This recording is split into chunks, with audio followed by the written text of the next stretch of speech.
Au-dessus de la mairie de Langoiran, en face de l'église du bourg, on peut observer cet ancien réservoir maçonné qui présente sur sa surface une concrétion de travertin et qui est surmonté par une grotte dans la falaise calcaire. On peut ici illustrer une propriété essentielle des calcaires qui est leur solubilité aux eaux acides. Alors de la même façon que sur le terrain on peut reconnaître un calcaire au fait qu'il se dissout, qu'il fait effervescence avec de l'acide chlorhydrique, on peut interpréter ces différentes formations à partir de l'acidité des eaux souterraines.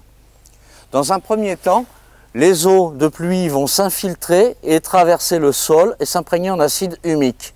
À la faveur de fissures dans la roche, elles vont pouvoir ensuite cheminer à l'intérieur du massif et éventuellement agrandir les fissures en y creusant des boyaux, des rivières souterraines et des grottes. La partie insoluble de la roche, qui est constituée d'argile, va rester sur place et va pouvoir colmater les boyaux. Lorsqu'on a exploité l'eau souterraine sortant de ce massif, elle s'est donc retrouvée à l'air libre en remplissant ce réservoir. Ça a pour effet de dégazer et de provoquer le départ du gaz carbonique.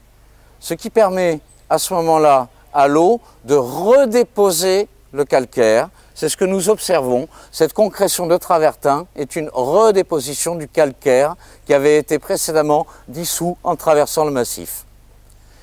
Alors ce phénomène peut présenter d'autres aspects comme par exemple les stalactites et stalagmites qu'on peut voir dans de nombreuses grottes souterraines, comme par exemple celle de la grotte Célestine à Rozan, un peu plus au nord dans l'entre-deux-mers.